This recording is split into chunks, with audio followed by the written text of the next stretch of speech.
Why do you think video freaks people out so much? I know there's a couple of reasons. It lives on forever on the interwebs. So we have this opportunity for the entire world to see if we've messed something up. And we get very hyper focused and hypercritical on our performance. Imagine this. You're about to hit record in your very first video. Your palms are sweaty, your heart is racing, and suddenly you'd rather wrestle an alligator than stare into that tiny camera lens. I don't know if that sounds any way familiar to you, but that was totally fucking me. If the thought of showing up on video makes you want to crawl under your desk, you are not alone, my friend. So many entrepreneurs, coaches, and consultants are hiding behind graphics, company pages, and static posts, anything to avoid putting their face out there. And even though you might see me with selfies everywhere, I freaking hate doing them, to be truthful. And going on camera, even hate it more. But here's the truth. In today's digital world, I hate that cliche phrase. It sounds so ChatGPT generated, which it's not. But in the way that things are going as a result of ChatGPT, video isn't optional. It's a business superpower. And to help you unlock that superpower, I've brought in a powerhouse guest who knows all about transforming fear into confidence on camera. Meet Kerry Barrett, an Emmy Award-winning former news anchor turned on-camera confidence coach. Kerry has spent over 2 decades mastering the art of compelling communication, and now she helps business owners, typically lawyers, but people like you and me, show up with authority, authenticity, and ease on video. In this episode, Kerry talks about why video freaks so many people out. And hint, your caveman brain or woman brain is to blame. How to ditch the cringe factor and start loving how you look and sound on screen. And the number one mindset shift you need to make video your most powerful marketing tool. So if you've been putting video on the long finger, it's time to change that. Right, let's dive in. Carrie, welcome to the Master Your Business podcast. Thrilled to have you on the show. And I'm excited to be here. Thank you for having me. Woohoo! Today we are on camera. We're recording live on camera. But Kerry, let's be honest, so many entrepreneurs, coaches, consultants, service providers that I meet, they would rather go to the dentist, have all their teeth pulled out. They would rather wrestle an alligator than hit record in front of the camera. Why do you think video freaks people out so much? I think there's a couple of reasons. I know there's a couple of reasons. So the first is that it lives on forever on the interwebs. So we have this opportunity for the entire world to see if we've messed something up. And we get very, very sort of hyper focused and hypercritical on our performance and the things that we do. There is another element aside from the fact that speaking in front of a camera is wildly unnatural to most people. I mean, even people that get up and speak on a stage in front of thousands of people live sometimes find that they spiral when they get in front of the camera because there's not an audience in front of them. There's nobody for them to play off of. And then really the bigger factor, I believe, out of three is that this is sort of a psychological phenomena that dates, back to when we lived in caves. And when we would leave the safety of our cave to go hunting is usually what it was. The last thing that we wanted to do was draw a predator's attention to us once we left the safety of our cave. And so we wouldn't get up on the horizon and make loud noises or grand gestures because it would draw the predator's attention to us and we would likely die.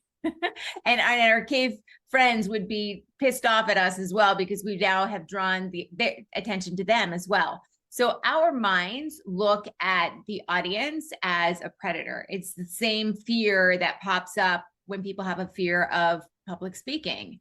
We look at the audience as a predator. And so when we get up on the horizon, AKA in front of the camera or on the stage, we shrink. Our vocal range shrinks, our facial expressions shrink, our body language gets smaller. That combined with those other two things that I mentioned, just the unnatural feeling of it and not being able to play off the crowd, generally freaks people out when they see that little green or red light. That was so totally me. Oh my God. But I didn't associate it back to this primitive level of being like a Yeah. cave woman and drawing predators on me. But when you say it, I'm like, that's so true. The first Yeah. video I put out on LinkedIn, I shit you not, I did more than 100 takes to get it out there. I was Yeah. hoarse by the end of recording it. And now and like I was a total newsreader for 2 years in my business, 2.5 maybe. Yeah. And now I'm like, okay, just fuck it. I'm just Yeah. going to talk and be me, and people like me or they don't. And Right. that's okay. So that's cool and really interesting. But the next question I have then is, how do you get over that? How do you get over Yeah. that That's fear? That's the tricky part for me. So I have a background in news presenting. I was a news presenter. In the States, we call it a news anchor for 20 years.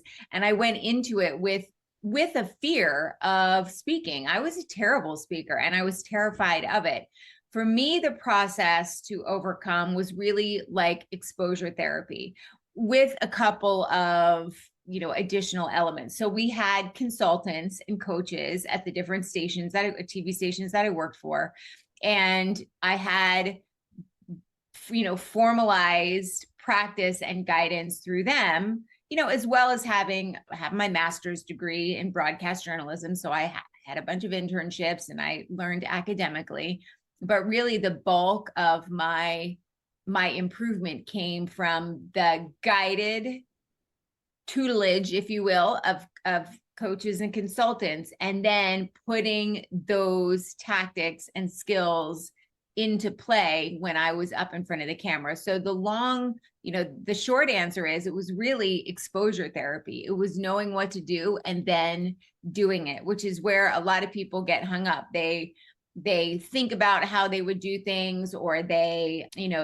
watch somebody they like and they try and sort of intellectualize their way into getting better on camera, but really it requires that you do the thing. And most people hate doing it. There's a million other things. You mentioned they'd rather have all their teeth pulled out. Yeah, they'd rather gouge their eyes out with a rusty spoon than actually open up their phone, hit record, and record something into it and then watch. Like, the watching part is the excruciating part. And so people avoid it like the plague. People are very video averse, but it is especially now, it is such a great way to grow your brand and ultimately bring in more clients, that it's one of those things that these days it's going to become sort of weird if you don't have video, much like a website 15 years ago. You could sort of maybe get away without having one. Now it would be really weird if a business didn't have a website.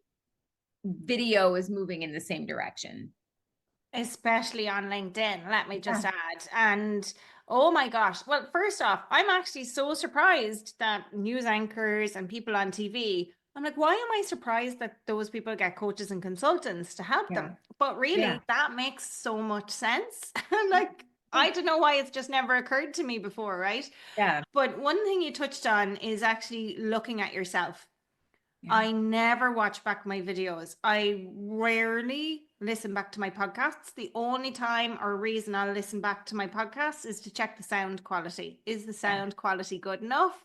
And with video, I'm like, I get the cringe factor, and I've done Yeah. hundreds of, if not thousands of videos at this stage, but I really hate looking at it. So how do we get past that cringe factor of watching yourself on replay? Because it is totally cringe. 100%. And I will tell you this, I've been doing this now. I was in the news business for 20 years, and now I've run my own business for 5, where I create a lot of video. I still hate watching myself. Oh, Yeah, yeah. Like that part never went away. It's just, I just have to. That's just how it is. I don't have a choice not to, if I want to keep getting better and if I want to keep guiding my clients and my audience in the right direction. I don't have a choice. I have to go back and watch. I will tell you this, I have a tendency, and I've never gone back and watched one of my podcasts in its entirety either. I like to watch first with the sound off, because most people hate the way that they sound. I don't hate it so much, but I'd rather watch without distraction of listening to myself. And then I can see what I like. What do I like about, my facial expressions? What do I like about what I'm doing with my hands? What do I not like about what I'm doing? Do I look bug-eyed? I don't know, any number of things that might come across, you might think about as you're watching yourself. Then I'll go back and watch with the sound on. The sound, I find, at least when people are just beginning the creation process, the sound is often one of the hardest elements to get around. And the reason is that when we listen to ourselves, we don't sound the same way that we do when we're actually hearing ourselves speak. When the words are coming out of our mouth, we hear them in a different way. And we hear them in a different way because they're filtered through the jaw, the bones and the muscles and the tendons and everything else that is in our jaw. Whereas when we're listening to ourselves on a video or on a recording, that's how we actually sound. That's how the audience hears us. And so for us, there's this disconnect between what we think we sound like and what we actually sound like. But the audience doesn't have that disconnect. Your voice is just your voice, and that's always been your voice. They're not hearing you and going, oh my gosh, why does she sound so different? That's not what she sounds like, or that's not what he sounds like. So for us, it's that disconnect that is challenging for a lot of people. So again, listen with the sound off and just focus on the physicality of your delivery. And then once you get through that, then listen to it with the sound on. But you've got to go back and listen and watch if you want to get better. I mean, that was the name of the game. Outside of the coaches and the consultants, when I was in the news industry, I watched every show, at least all of my parts in the shows. And when I first started, I maybe dropped off a little bit as I progressed, but that really is the only way to go back and see those elements of your delivery that you're not aware of, those things that you do that maybe are hindering your message from landing in the way that you want it to land. I had a viewer one time email me and say, how are you delivering that story sounding so removed from it? And I thought to myself, I don't feel removed from it. I thought I actually delivered that story with the urgency that it deserved and with the empathy that it deserved. And I went back and watched, and sure enough, the viewer was onto something. I did look like I was removed from the story, like I was sort of checked out. And had I not gone back and watched, I wouldn't have known that. So watching is key. It's just doing it. You're never going to like it, chances are anyway, but you have to do it regardless. Yeah, that's great advice. I can tell you, I hate watching back the podcast ones in particular, because when I'm interviewing a guest, like I find myself nodding along going, yes, that's great advice. And because for recordings, if the two of us speak at the same time, or if I speak over the guest, or even if I'm like, then that affects the sound quality for the listener. So like, even as I'm speaking now, you're nodding and usually the guests are doing so much of the speaking, I'm like nodding along. I feel like when I look back at the podcast in videos, I'm just like a nodding dog. And like, even saying it out loud, I can feel the cringe factor. My cheeks are flushing saying this out loud.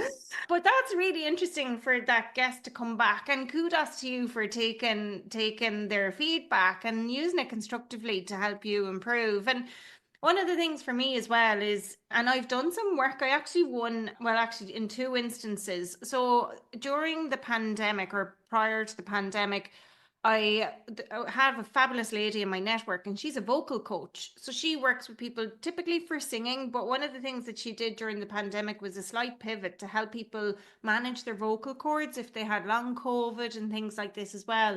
And part of it was projection for voice when presenting and doing things. And I was fortunate enough, she was asking people in her network if anyone would be interested in getting some free training from her as part of her study along the way. So I was put my hand up. I'm like, yes, count me in, I'll do this. And another thing I was lucky enough to do when I worked in banking was they sent me for media training. And so the media guy was there grilling me and helping me prep for when I go on camera with journalists, and in case they ask stuff about banking that I wasn't supposed to answer, how to respond. But when I started my own business, it was so different, Kerry. Like, I really found myself sounding like a robot, and I really had to either learn things off, figure out the teleprompter has been like a lifesaver until I got comfortable. But also it's a bit, I suppose where I'm going with this is it took me a long time to sound more natural and talk like this off the cuff instead of being really overly robotic or overly rehearsed. So, for somebody who's starting out or who has been putting video on the long finger, what's your best hack for sounding natural and not overly rehearsed? I love it. And a teleprompter is a great option, especially when you're getting started, and it'll cut your editing time down as well because you won't have a million retakes. I actually have a teleprompter mastery class that I'm happy to link to give your audience. But one of the biggest mistakes that people make when they are first on video is that they lack energy. And there's a couple of reasons for that. We talked a little bit in the beginning about sort of the psychological factors, that reptilian brain that kicks in and is trying to keep us safe. But there are some other elements that couple with that in order to energetically flatten us. So one of the things is that we're speaking through hardware and software, and there's a microphone and there's a camera and there's an internet connection and there's wires and cables, and all of those things degrade the energy a little bit. Additionally, there's no context outside of the little rectangle or square that we're in. And when we're in that rectangle or square, we have taken a 3D person and, you know, height, width, and depth, and we've turned them into a 2D character, so you know, height and width, and all of those combine to energetically flatten, and you have to overcompensate. You have to mitigate that. And so one of the analogies or examples that I like to use to help people understand is, imagine yourself sitting at a crowded, noisy restaurant, and you are at a table of, let's say, 8. And you are down on one side at one end, and the person to whom you're trying to speak is down on the other side at the other end. And what are some of the things that you would do in order to make sure that they understood what you were saying, right? Yeah. Yeah. You would amplify your nonverbals. You'd lean in when something is exciting. You would amplify your facial expressions. You'd use hand gestures, like, you know, you'd hold up 3 fingers, maybe if you were talking about 3 things that you learned. You would project your voice more. Conceptually speaking, being on camera is exactly the same thing. Now, are you going to do wild and crazy gestures where your hands are all over the place? You're probably not. You're going to be a little more deliberate and intentional with the way that you use your hands. But when you think about the way your energy increases to talk to that person at the other end of the table, that's what you're doing when you are in front of the lens.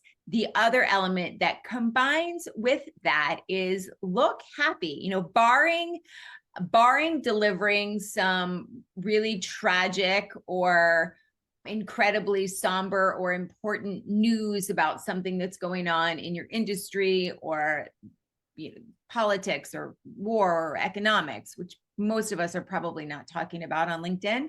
Look happy. You know, a lot of times I see people start their videos and they're if they're not frowning, they're definitely neutral. And sometimes even with a neutral facial expression on camera, because of angles and all that other stuff, it actually looks like you're frowning. I had somebody come to me the other day and say, like, I don't know why my videos are underperforming so badly on LinkedIn. And I went and I looked at all of his videos, and every single one of them, he starts looking like he's frowning. Well, nobody wants to click on that. I don't want to see a frowny face. I want somebody who seems excited or at least interested in what they're saying. And so energy, and at least start with a smile. I think that is so important too. And I'm in the middle of doing a LinkedIn visibility challenge this week, and I'm asking everybody to go on camera. That's what their homework is as part of the challenge. And whilst this episode isn't going to be out until May, I am going to be telling them when they're doing their videos. That is one of the number one hacks I'm going to tell them to share. And what about tone? What about voice and tone, and how should they show up in that way? Because they don't want to be like the guy in Ferris Bueller's Day Off, where the teacher is just talking like in total monotone. And that's how I Yeah. feel when I hear myself talking sometimes. And then it was interesting the feedback I got from that vocal coach, because some of the words that I emphasize and how I do it, I'm like, oh, that's so interesting. I don't even know that I do it. It's just how I Yeah. speak naturally. But Yeah. you know, and it's I kind of get stuck in my head, Kerry, if I'm going to overthink these things too. So intonation and how to do that without it being overly rehearsed as well. Yeah, I love that. So one of the things that we used to do when we were when I first started anyway, as a news anchor, as a news presenter, is I would mark my script. So I would read whatever I was going to be delivering out loud. I wouldn't just read it in my head. I would read it ahead of time out loud. And I would notice, because the pressure is off then, I would notice, where did I naturally pause? What words did I naturally emphasize? Where did I speed up?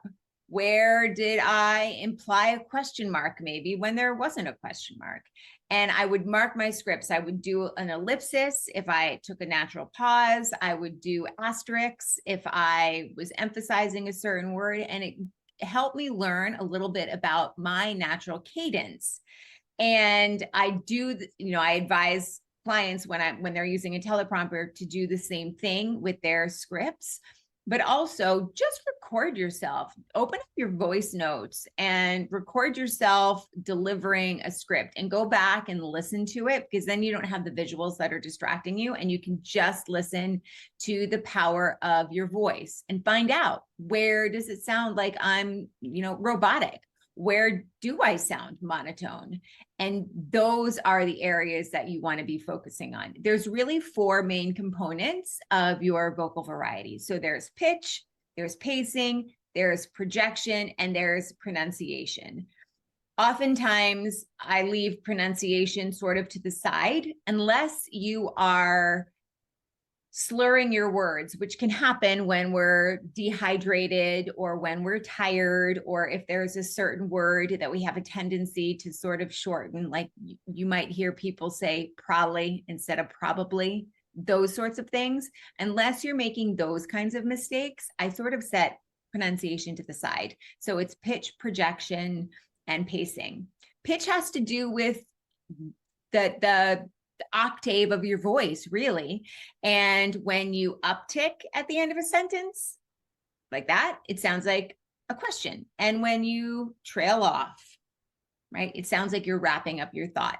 So be aware of where your voice rises and where it naturally falls. I like to deliver my sentences, and this is something I learned from the broadcast world. I try and deliver with the same energy at the end as that with which I started. That was a very ineloquent way of saying I try and keep my energy and my pace and my pitch rather similar, unless I do have a question mark, or I am giving up a thought or winding down a thought. The reason is that it brings the audience from the beginning of the sentence clear through to the end with the same energy. The other element, 2 elements rather, are pacing and projection. So projection is not necessarily the volume at which you speak, but it's the depth with which the power that comes out of your voice. So one of the things you can try if you're struggling with projection is try recording your videos standing up.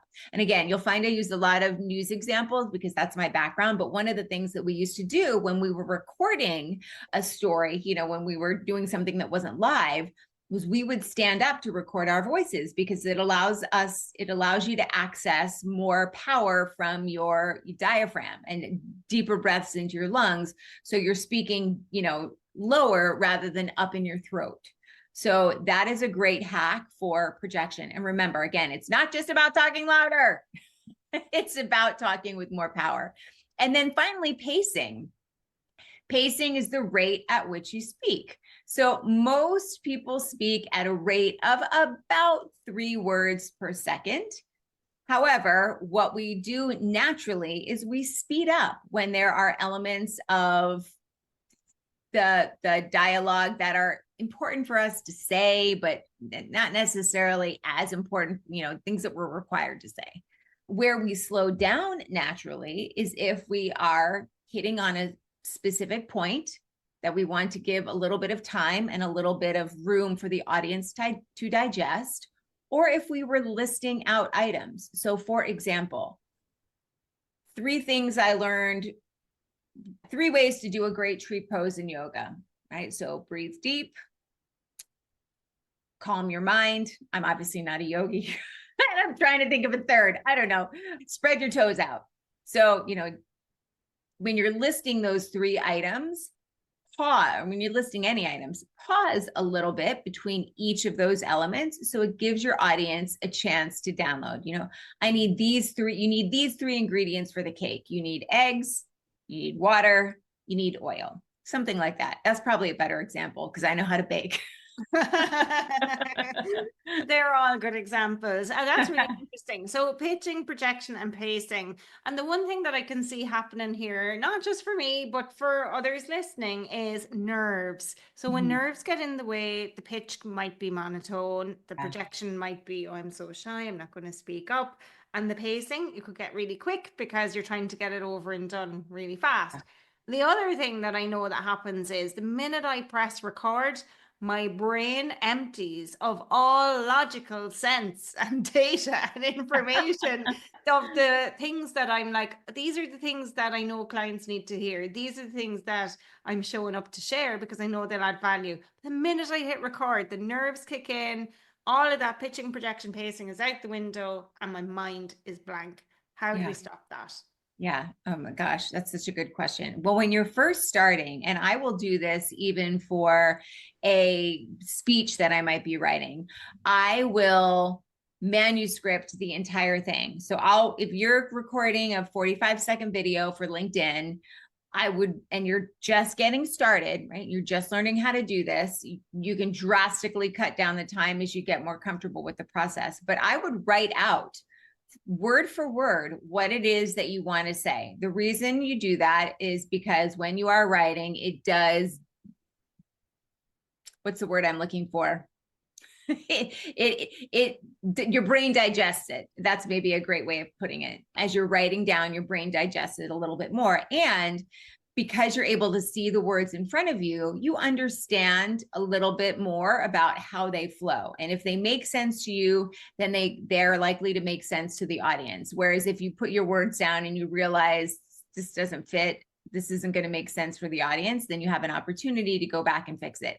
And then take that manuscript, if you're not going to be using a teleprompter, and turn it into a keyword outline or a key sentence outline, and stick it up next to your phone or whatever it is that you're going to be recording on. And you can glance away for a second, act like you're gathering your thoughts, take a moment to look at your notes, and then come back to the camera and continue talking so that you have your notes next to you. But the other element of that is you don't want your eyes darting back and forth. People can tell that you're looking at something, which isn't terrible if you are doing longer form. It's not as distracting, but if your eyes are darting back and forth a million miles an hour and you're just doing 30 seconds of video, it can get distracting. So own it, right? Sort of on the down low, own it. Look at whatever it is that you have there, and then just come back to the camera and continue to deliver.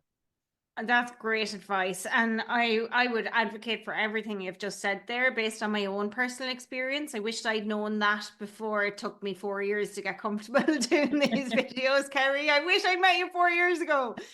But one of the things that as well that I've found, and I'd love to just hear your thoughts on this, is let's say, so I've gone from scripting things to now, I don't want to say winging it. I don't feel like I winging it. And definitely, even for the short form videos, I script them myself, but I record them 1 sentence at a time because it makes it easier. And the reason I script them is because I like to talk and I have a tendency to go off on a tangent and I'm trying to please people and I'll give them too much information then. So by scripting the short form videos, I find that it makes them faster and punchier. But I don't use a teleprompter. I'm like, it's one sentence, I'll remember that and I'll say it. But for longer form stuff, or maybe if people are going live for the first time and they're going on camera like that, or they're doing a YouTube video for the first time, something like that, what do you think? Should they memorize, use bullet points, script it, or just pray for the best?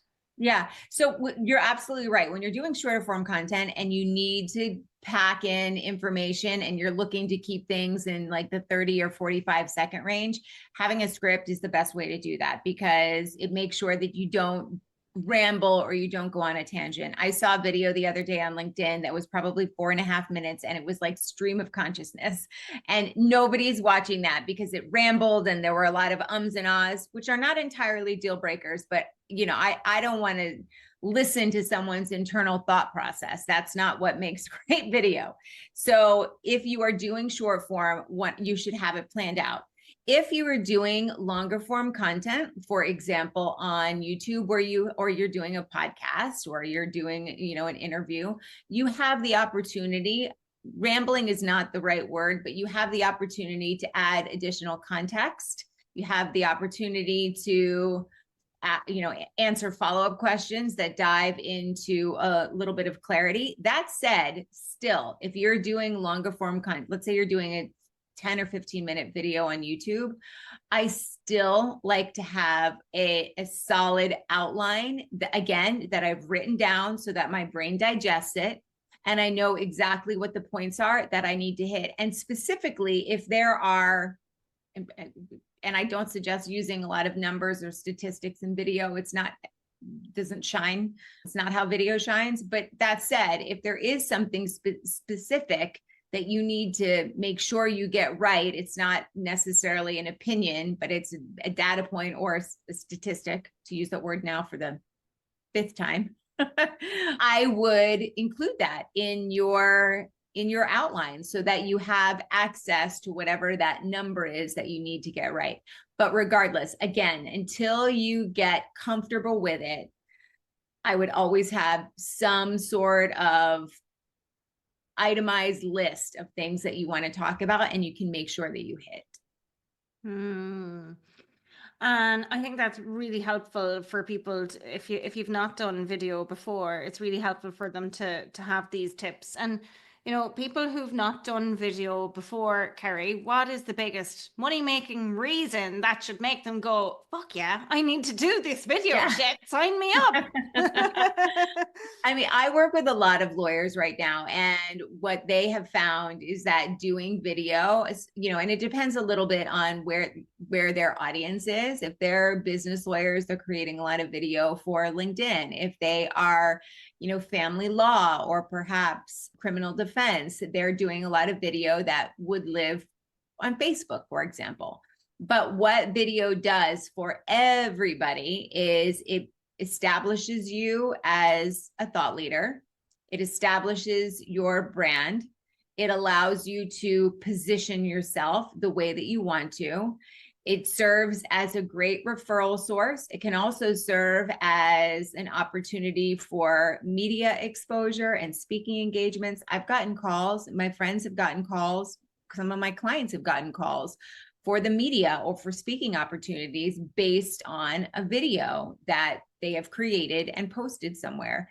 And then you have the additional, at the end of the day, all of those things are really all about generating leads and generating clients. So you can also I get the vast majority of my sales calls from content that I've put out on LinkedIn.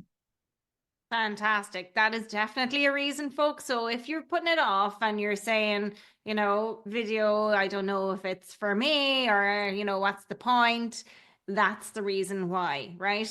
And I'm sure people are going, yeah, but Deirdre, Kerry, this is a great conversation. I don't have time to make videos. What's your response to that, Kerry? Once you have a process, I mean, listen, I'm going to be honest with you. It takes an additional element of work to put a video with a post on LinkedIn. If I told you it was going to take you the exact same amount of time, I would be lying to you. So there is a bit of an additional lift that comes with creating video.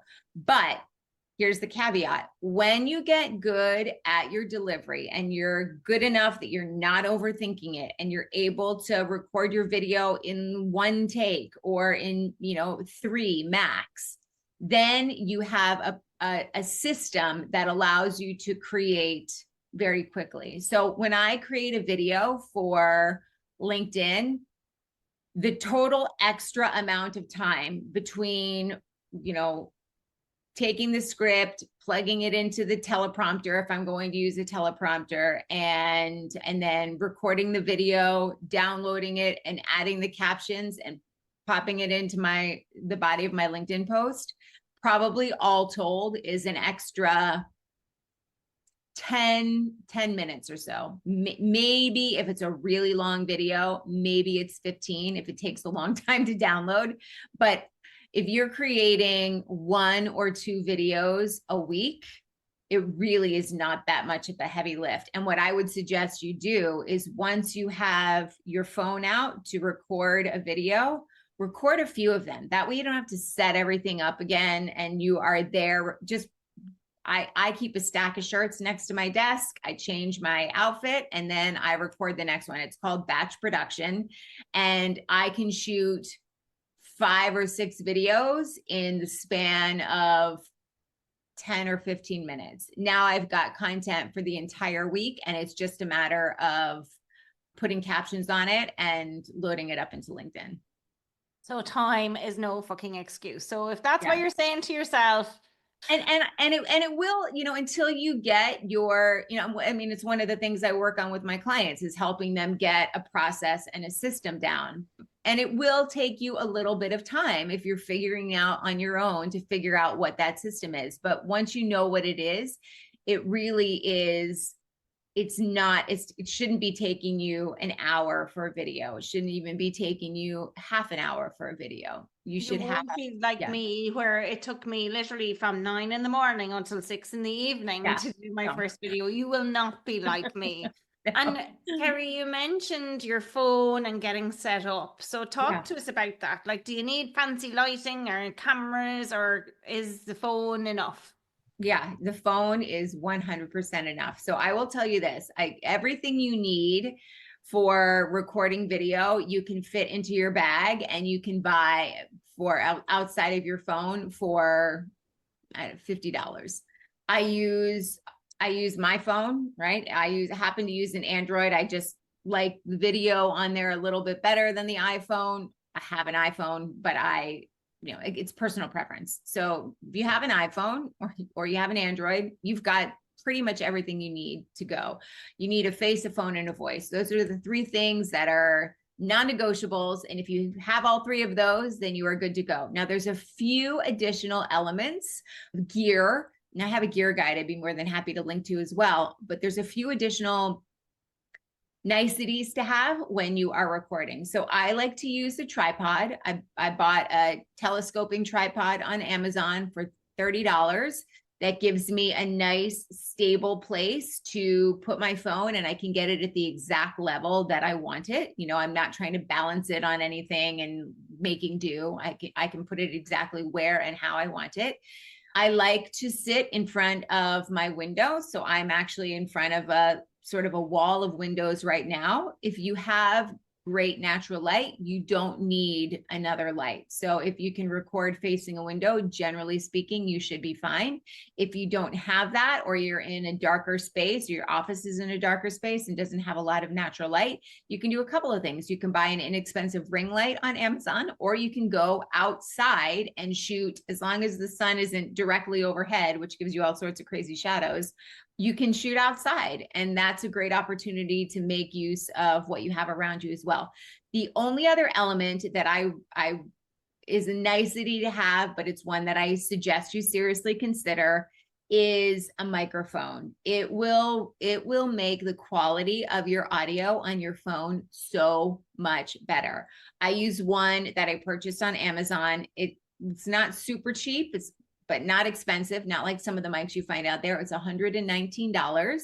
It's called Hollyland, and it is a magnetic lapel clip. It could not possibly be easier to use. I am not a tech person. It literally sticks to your shirt. You put a little adapter into your phone, whether it's an iPhone or an Android, it comes with adapters for both. And then you record that way. And the sound quality is so much better, especially if you're going to be shooting outside and there's ambient noise. Having that microphone, which is essentially your audience's ear next to your mouth, reduces a lot of that background noise. So you don't need to have a microphone, but I would highly suggest you consider getting one. Oh my gosh, I love as well that that microphone is magnetic, because I hate the idea of putting pins in my clothes and having them stick there. So I will definitely, please share that guide with us, Kerry, and I will add it to the show notes. I think that would be really valuable for people listening. So tell me, what's one thing people should never, ever, ever, like never, ever, ever do this on camera? That's like the worst fuck up, faux pas, whatever you want to call it. There's a lot of fuck ups. There's a lot of faux pas. I would say really the biggest mistake that we have talked about is hands down the biggest mistake people make. And that's just not delivering with the level of enthusiasm or energy that they think that they're delivering with. I would suggest recording a video on your phone, without the intent of publishing it, and going back and watching and see if in fact you delivered with the energy that you thought you delivered with. 9 times out of 10, you're going to look significantly less energetic than you believed you did. So practice really ramping things up. Practice till you feel like you come across like a crazed person. And my guess is you'll probably be about where you need to be when you're recording. The other element, and I see people making this mistake most often on podcasts, is they don't look at the camera. And while it's not important, obviously, to those who are listening to the podcast, a lot of times people will use their video clips to promote the podcast on social media. And I see a lot of guests and some hosts looking at the monitor, which is really natural because that's the face that we're talking to, and we want to look at the face. But when we do that, we're not thinking about the end user. So, for example, you and I aren't making this podcast really so that we can talk to one another. We're making it for the audience so that the audience can learn something. And so think about the end user of your content, and that's the person that you really want to be engaged with. So rather than look away, look at the audience, right? Showing that eye contact is, outside of energy, probably hands down the easiest way to establish a rapport with whomever is watching. That's such a great tip. No matter what you're recording, I see this as well, actually. And when I see short form videos, the thing that I see is that people are looking at themselves on the camera as opposed to looking into the camera. Yeah. So that's a really great tip. And it is literally to look into the little green dot or whatever color dot it is on your phone. And that's where you're speaking to, because then your eyes connect with the person who's watching it. Absolutely. And one of the ways that you can practice that is, rather than shooting using the camera that has the screen where you can see yourself, is flip your camera around and use the camera on the other side. Number one, it's actually a better quality camera. Your video will look better using that camera. And number two, you can't get distracted by your face. And so you are sort of forced in that environment to look at the camera instead of looking at anything else. And it's great practice. Simple tip right there. I love it. Thank you so much, Kerry. One final question for you. If one of our lovely listeners today is listening and thinking, I'm still not so sure, and there's a little bit of resistance in them about video, what's the one mindset shift that you would, or mindset shift or action step that you would encourage them so that they'll finally start?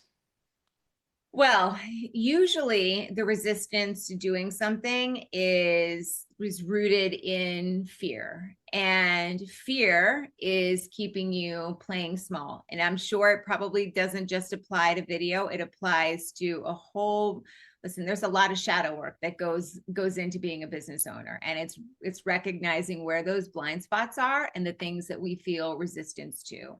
Most people are video averse because they fear it, but fear is keeping you small. And the fact of the matter is, no one is paying as much attention to you as you are. They are not critiquing your voice.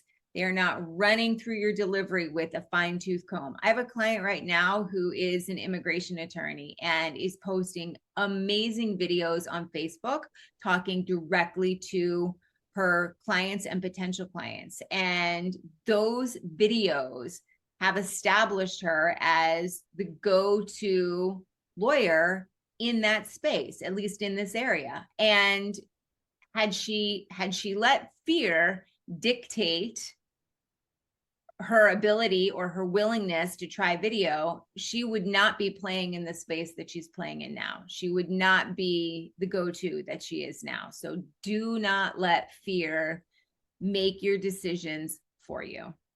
That would be my mindset shift. Oh my gosh, that's so true, so profound, and definitely a huge shift for people to take away. Don't let your fear hold you back from being the incredible business owner, person, leader that you are. Kerry, oh my gosh, thank you so much for all of the incredible, valuable tips that you've shared with us today. And if there's somebody listening who'd like to work with you or learn more about what you do, where can they find you, or what kind of work do you offer? Yeah, well, my website is going under a bit of a revamp right now. So I'm using my LinkedIn page almost as my profile as a landing page. All of my free resources are there. You can find a link to book a free strategy call. So check me out on LinkedIn. It's Kerry Barrett. Fantastic. Kerry, thank you again. What a pleasure. Thank you so much for having me. It was great. Whew. If you've ever been nervous about video, I know you're walking away from this episode feeling fired up and ready to hit record. Let's quickly recap on some of the biggest takeaways from Kerry. Number one, fear is keeping you small. No one is scrutinizing your videos the way you are. Get out of your head and just start. Number two, energy is everything. You need to bring way more enthusiasm than you think because video naturally flattens you out. Never really thought about it before like that until today. So thank you, Kerry. And number three, batch your content. Knock out multiple videos in one go. Change your top, change your earrings. Guys, change your jumper, whatever you need to do. And boom, you've got a week's worth of content in minutes. So here's your action step or your mission, should you choose to accept it. Pick up your phone, record a short video introducing yourself and post it on LinkedIn today. No overthinking, no endless retakes, just start. If you want more of Kerry's expert guidance, head to her LinkedIn page where she shares free resources and links to book strategy call. You'll find all the details that she mentioned today in the show notes. And if you love this episode, do me a favor, rate, review, and follow the show so you never miss another power-packed conversation like I just had with Kerry. And hey, if you know someone who needs a little push to get on video, share this episode with them. Until next time, keep showing up, keep mastering your business, and I'll see you in the next episode.